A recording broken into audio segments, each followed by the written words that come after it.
Hello अस्सलाम वालेकुम and welcome back to my YouTube channel. उम्मीद करती हूँ आप सब खैरियत से होंगे, ठीक ठाक होंगे और बहुत अच्छे होंगे और तमाम पुरस्कार हरकतों से बहुत बहुत बहुत महफूज होंगे। अगर आप मेरे चैनल पे न्यू हैं और अगर अभी तक आपने मुझे सब्सक्राइब नहीं किया तो भाई देर किस बात की है, जल्दी जल्दी से आपने सब्सक्राइब के बटन को हिट करना है, बेल आइकन को प्रेस करना है ताकि आपको मेरी वीडियोस की नोटिफिकेशन फ़ौरन से पहले मिल जाया करे और आप मेरे पहले व्यूवर बन जाया करें, जो कि मेरे लिए बहुत बड़ी बात है। आज हमारे पास 2 स्टोरीज़ हैं, तो आज एक मेगा होने वाला है हमारे पास हॉरर स्टोरी और बहुत ही मज़े की इंटरेस्टिंग स्टोरीज़ हैं। तो बिना किसी देरी के जल्दी जल्दी से हम स्टोरीज़ की तरफ बढ़ते हैं। तो पॉपकॉर्न्स लें, ब्लैंकेट्स लें, लाइट्स ऑफ करें and let's get into the video. पहली स्टोरी अब्दुल गनी ने भेजी है। वो कहते हैं हम यूनिवर्सिटी वाले दोस्तों ने कहीं अलग से प्लान बनाया कि कहीं घूमने जाते हैं। अभी माहौल इतना स्टडी में डूबने वाला नहीं है, कुछ रिलैक्स हो जाएंगे। इसी तरह हम कुल मिलाकर 4 लड़के और 3 लड़कियां राज़ी हुई कि हम 3 दिन स्टे करके आएंगे किसी अच्छी ठंडी जगह पर। अब कार हमारी की ट्राई थी कि अपनी ही हो, लेकिन हम सब की विश थी कि कोई बड़ी 7 सीटर गाड़ी मिल जाए, कहीं से अरेंज हो जाए तो मज़ा आ जाएगा। हम सब ने लतीफ़ भाई को देखने लगे क्योंकि वो अरेंज करवा सकते थे अपने चाचू के शोरूम से। अब 19 मार्च को डिसाइड हुआ कि ट्रिप पर चलेंगे। खैर से अब जीप का बंदोबस्त हो गया और ट्रिप स्टार्ट हो गया। नारायण का खान की तरफ हम जा ही रहे थे कि गूगल मैप ने हमको कहीं और ही किसी और जगह की तरफ चलाना शुरू कर दिया और कुछ लोगों ने रास्ता भी हम लोगों को गलत गाइड किया, जिसकी वजह से हम कहीं और पहुंच गए। अब आ ही गए थे तो खैर जगह अच्छी थी, ठंड थी। हमने वहाँ होटल का पता किया तो 2 रूम अवेलेबल थे, एक लड़कियों का और एक लड़कों के लिए हमने ले लिया। वहाँ से अब रात के वक्त वहाँ से अचानक आवाज़ें आने लगी जैसे कोई किसी को डांट रहा हो, बहुत ज़ोर ज़ोर से, और इतनी ही देर में लाइट चली गई। हमने लड़कियों को भी व्हाट्सएप पर वॉइस नोट भेजे कि सुनो हमको किसी की आवाज़ें आ रही हैं, लेकिन वॉइस नोट खाली थे। जबकि लड़कियों ने भी कहा कि हमको भी आवाज़ें आ रही हैं, हम खुद भी डर रही हैं क्योंकि कैसी आवाज़ें हैं जो रिकॉर्ड भी नहीं हो रही, रूम भी बाहर से ओपन नहीं हो रहे। खैर ये सिलसिला कुछ देर तक चला, फिर नॉर्मल हो गया सब कुछ, लाइट भी वापस आ गई। अब लड़कों के रूम पर रात को नॉक हुआ। लड़कों ने रूम के अंदर से ही पूछा कि कौन है, तो कोई आवाज़ नहीं आई।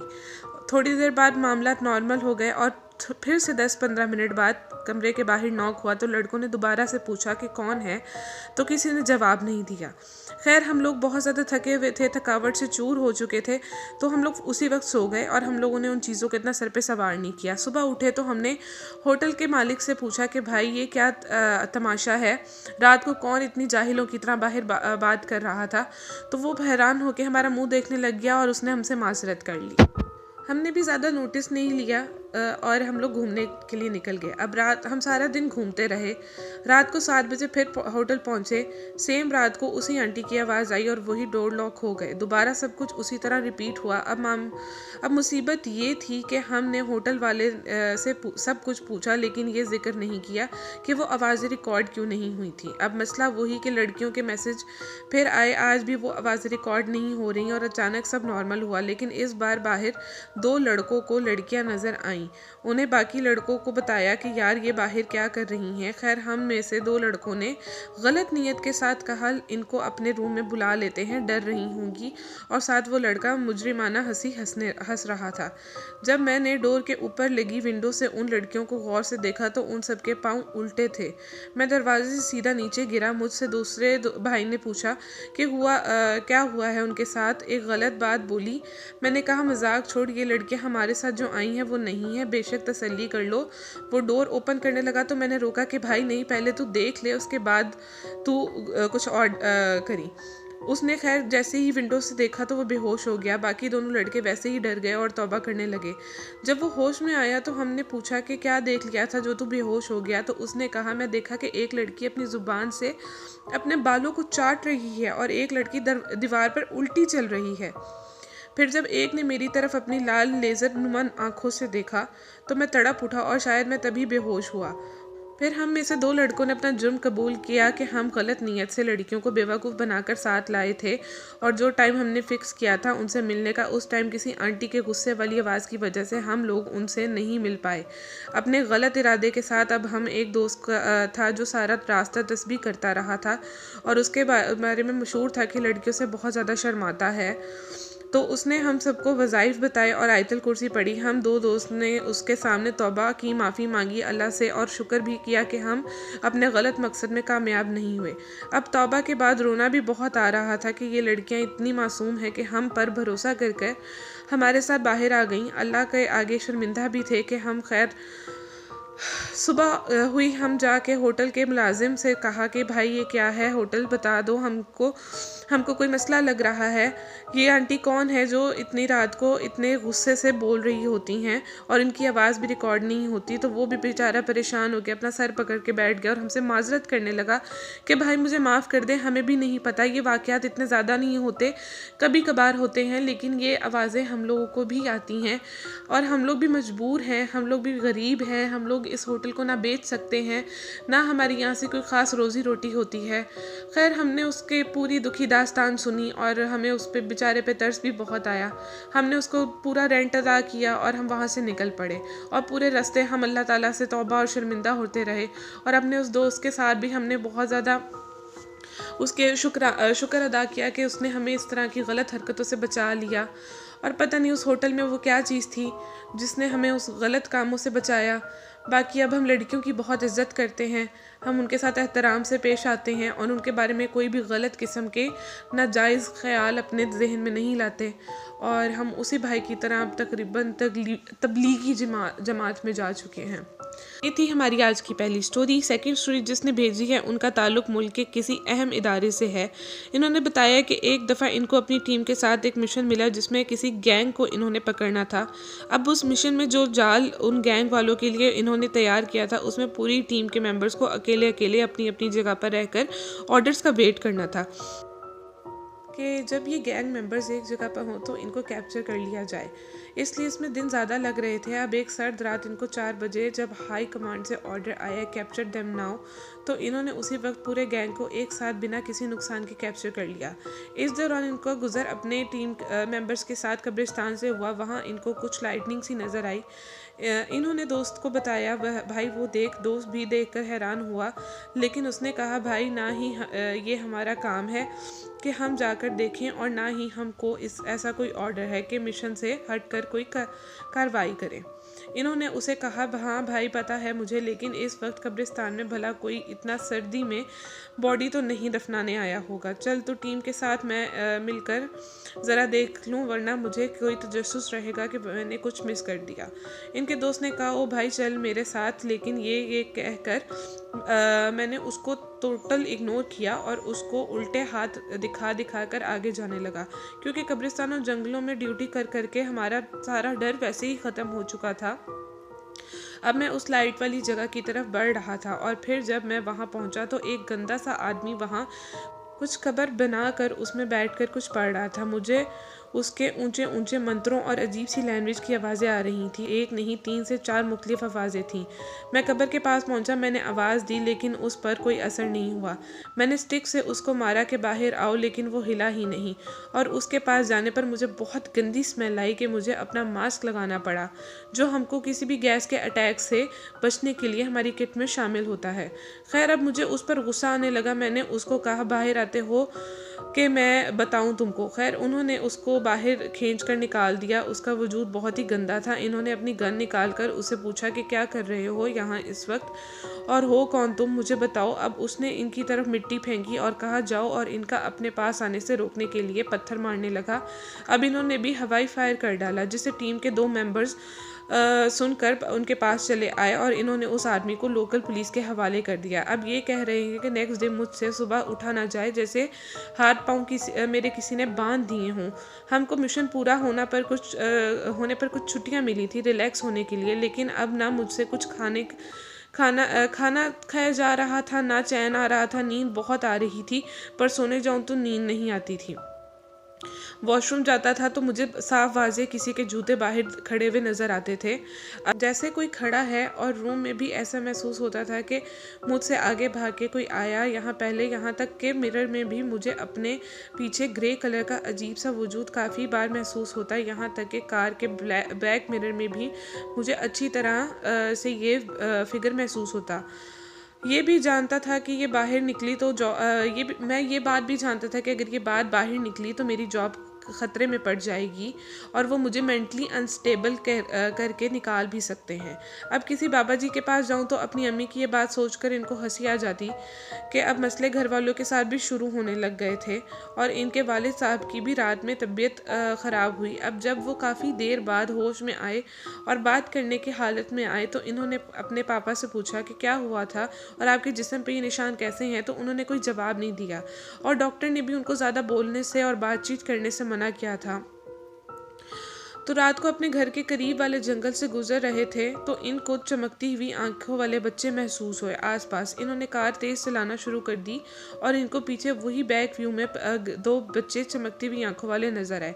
अब क्योंकि इनकी ट्रेनिंग में इनको सिखाया गया है कि हर हालत में कंसंट्रेट करना, तो इसलिए ये घर बिना किसी एक्सीडेंट के पहुंच गए और इनको समझ नहीं आ रही थी कि क्या हो रहा है और अब इनको अपने पास आसपास चीज़ें भी महसूस होने लग गई थी और घर में दूसरी चीज़ों की भी झलक वाज़े तौर पे फील होने लग गई थी।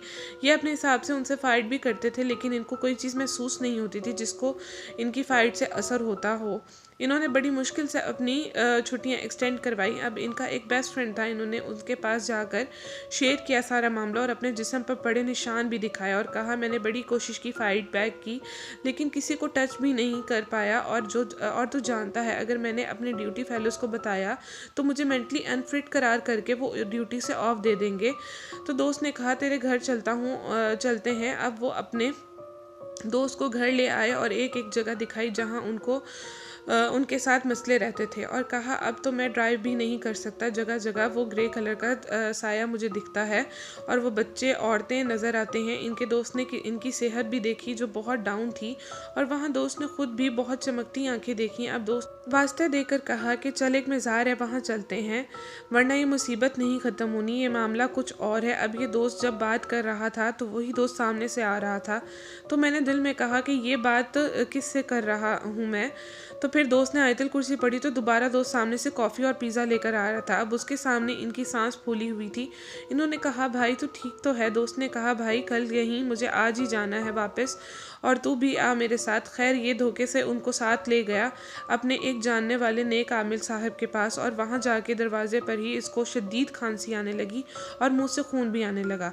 खैर हॉस्पिटल जाने के लिए ये फ़ोन करने ही लगे थे कि आमिल साहब ने मना कर दिया और कहते कि ये चीज़ें यही तो चाहती हैं कि या तो तू मर जाए या तो तू पागल हो जाए और बर्बाद हो जाए। तो दोस्त ने कहा कि कौन भला इसको बर्बाद करना चाहेगा। खैर आमिर साहब ने अपना अमल शुरू किया तो इन भाई की हालत और ख़राब होने लगी और दोस्त को इनको हाथ लगाने से मना कर दिया और थोड़ी देर बाद वो भाई 3 से 4 लोग अलग अलग आवाज़ों में बोल रहे थे। दोस्त को तवज्जो देने से आमिर साहब ने मना किया और फिर वो उससे पूछने लगे कि तुम बच्चे से क्या मसला है, क्यों तुम इसको परेशान कर रहे हो, जाओ इसको छोड़कर। आगे से चार आवाज़ों में जवाब आए कि इसने हमारे मालिक को काम ख़राब किया है और इसकी वजह से उसकी मौत हो गई है और उसकी मेहनत ज़ाया हुई है। हम इनको पागल करके, कमज़ोर करके, जलील करके मारेंगे जैसे इसने हमारे मालिक को मारा है, हम उसका बदला लेंगे। आमिर साहब खुद भी बूढ़े आदमी थे। उन्होंने कहा मैं ना तुम्हारे साथ जुल्म करना चाहता हूँ ना इस लड़के पर जुल्म होने दूंगा। खैर उनमें से 2 चले गए उनकी थोड़ी सख्ती से और 2 ने खूब मुकाबला किया और ये आमिल पढ़ाई करते रहे और मकान के दरवाजे तक टूट गए। उस लड़के के दोस्त को इशारा करके कहा कि दरवाज़ों की जगह पर्दे लगा दो, किसी को अंदर ना आने देना। दोस्त ने ऐसा ही किया और ख़ुद ड्राइवर के साथ पहरा देने लगे कि कोई अंदर नहीं, क्योंकि आमिल साहब ने कहा था इसे तुम्हारे दोस्त की जान को ख़तरा हो सकता है। खैर फिर सुबह तक आमिल साहब ने उस लड़के के दोस्त को अंदर बुलाया और दोस्त वहाँ आकर बहुत ज़्यादा परेशान हुआ क्योंकि वहाँ पे खून ही खून था। आमिल साहब ने कहा इसको हॉस्पिटल ले जाओ। वो रेस्क्यू 1112 में बैठे थे तो पीछे से जिस घर में आमिल साहब थे उस घर की छत गिर गई और उस वक्त आमिल साहब की डेथ हो गई। दोस्त को बहुत दुख हुआ और वो बेहोश हो गया। जब आँख खुली तो वो CMH में था और उसने अपने दोस्त के बारे में पूछा तो डॉक्टर ने कहा कि वो अब ख़तरे से बाहर है। खैर इस वाक़े के बाद भाई अब अपने काम से काम रखते हैं और अपने जेब में हमेशा तस्बीह रखते हैं क्योंकि इनके ज़रा से एडवेंचर की कीमत किसी नेक इंसान की जान ले गई। अब इनकी एक पॉकेट में तस्बीह लाजमी होती है जो ये पढ़ के उनके लिए दुआ करते हैं और उनको याद करते हैं और वो दोस्त भी अब इनके बहनोई बन चुके हैं। तो ये थी आज की 2 स्टोरीज़ और दूसरी स्टोरी काफ़ी हॉन्टेड थी, काफ़ी हॉरर थी। इसमें मतलब 2 लोगों की एक तरह से जान गई है और उस बंदे के एडवेंचर की वजह से उसके घर वालों को भी काफ़ी प्रॉब्लम हुई है और एक आमिल साहब की जान चली गई। तो इस कहानी से ना मतलब मुझे एक कहानी याद आती है, मेरी अम्मी सुनाती थी हमें बहुत पहले, कि एक डॉक्टर ना काम नहीं चल रहा था, लाइक हकीम टाइप थे, उनका ना काम नहीं चल रहा था। तो उनको ना किसी गलत आदमी के वो हत्थे चढ़ गए। तो उसने उनको बोला कि आप ना ये चिल्ले वगैरह करो। अब वो जो चिल्ले होते हैं ना, वो कब्रिस्तान में बैठ के करना था। अब वो गलत चिल्ला था और उसने ना कुछ तनकीद मतलब कुछ इनको ना ताकीद की कि उठना नहीं है, तुम्हें चीज़ें डराएंगी अपने आखिरी मरहलों में, लेकिन तुमने वहाँ से डरना नहीं है, और अगर तुम उठ गए तो उसके बाद मैं तुम्हें किसी चीज़ की गारंटी नहीं दूंगा। अच्छा, इन्होंने क्या किया, पहले 2 या 3 दिन ये चलते रहे करते रहे, चिल्ले करते रहे, चीज़ों की आवाज़ें भी आईं, लेकिन ये ना डरे नहीं। उसके बाद तकरीबन 3 या 4 या 5-6 दिन ना इनको वो चीज़ें वाज़े तौर पे नज़र आने लग गई और इनको बहुत ज़्यादा परेशान करने लग गई। अब रात के वक्त कब्रिस्तान में आप चिल्ला कर रहे हो, कब्रिस्तान में किसी की कब्र खोद के, तो ऑब्वियसली उसके गलत असरात तो होंगे। इतनी तो अकल हम इंसानों को होनी चाहिए कि हमें किसी की बेहुरमती नहीं करनी चाहिए, स्पेशली कब्रों की बेहुरमती नहीं करनी चाहिए। खैर, इन्होंने मतलब वहाँ से ना ये डर के भाग गए, और जब ये घर पहुँचे अगले दिन इनकी तबीयत इतनी ख़राब, उसके बाद आहिस्ता आहिस्ता इनकी मेंटल कंडीशन बहुत ज़्यादा ख़राब होती गई और नीम पागल होते गए। इनके कमरे से इतनी गंदी स्मेल आती थी, इतनी गंदी, जिस तरह किसी ने ना गोश्त को जलाया हो। और इनकी वाइफ भी इनको छोड़ के चली गई थी और बहुत बुरे हालात, बहुत बदतर हालत में एक इंसान की मौत होती है ना, उस तरह उस बंदे की मौत हुई थी। और आखिर में यही पता चला था कि चिल्ला करने गए थे और चिल्ला गलत पड़ गया था। तो भाई ऐसी चीज़ों से दूर रहा करें। आप अगर अपनी ड्यूटी भी कर रहे हो, तो अगर आपको दिख रहा है कि कोई इंसान गलत काम कर रहा है और आपको पता है कि वो गलत काम कर रहा है, तो प्लीज़ अपने काम से काम रखा करें, खुदारा अपने काम से काम रखा करें। और जो पहली स्टोरी थी उसका जो रद्द अमल है वो यही है कि भाई जब आप किसी की इज़्ज़त को इज़्ज़त नहीं समझते हो ना, तो समहाउ वो चीज़ आपको नुकसान ज़रूर देती है। अब पता नहीं वो चीज़ें क्या थीं जो इनको आवाज़ें आईं, और वो औरत कौन थी और वो औरतें कौन थी जो इनको बाल चाटती हुई और दीवार पे उल्टी चलती हुई दिखी। बहरहाल जो भी थी, इनको बहुत गलत और बहुत ही नापाक चीज़ से उन्होंने रोक दिया, और शुक्र है कि अल्लाह ताला ने उनको हिदायत दी है। बाकी अल्लाह ताला जिसको भी हिदायत दे और जिसको भी अपने रास्ते पे ले आए, तो एहतियात किया करें, खुदारा किसी कोई इज़्ज़त को अपनी इज़्ज़त ही समझा करें, क्योंकि दुनिया मकाफ़ाते अमल है। जो आज आप करोगे वो कल को आपके मुंह पे ज़रूर पड़ेगा, चपेट ज़रूर पड़ती है इंसान को। तो आज के लिए यही 2 वीडियोस थी। उम्मीद करती हूँ आपको बहुत अच्छी लगी होंगी, क्योंकि मुझे खुद ये स्टोरीज़ बहुत ज़्यादा इंटरेस्टिंग लगी थी। तो अगर वीडियो पसंद आई है तो लाइक करें, कमेंट करें, सब्सक्राइब कर दें और आगे शेयर कर दें। और प्लीज़ कमेंट करें, मुझे आप लोग को बिल्कुल व्यूज़ नहीं मिल रहे हैं और मुझे बहुत ज़्यादा दुख हो रहा है कि आप लोग मेरी वीडियोस को नहीं देख रहे हैं। खैर, अगर आपकी भी इस तरह की स्टोरीज़ हैं तो मुझे डिस्क्रिप्शन में दिए गए जीमेल या इंस्टाग्राम पे आप भेज सकते हैं। स्टोरी क्रेडिट जाता है स्पूकी पाथ को, ये उन्होंने मुझे स्टोरीज़ भेजी थी। तो बाकी अपना बहुत ख्याल रखें, इस तरह की तमाम पुरस्कार हरकतों से बहुत महफूज रहें और मुझे अपनी दुआ में याद रखें। अल्लाह हाफिज़।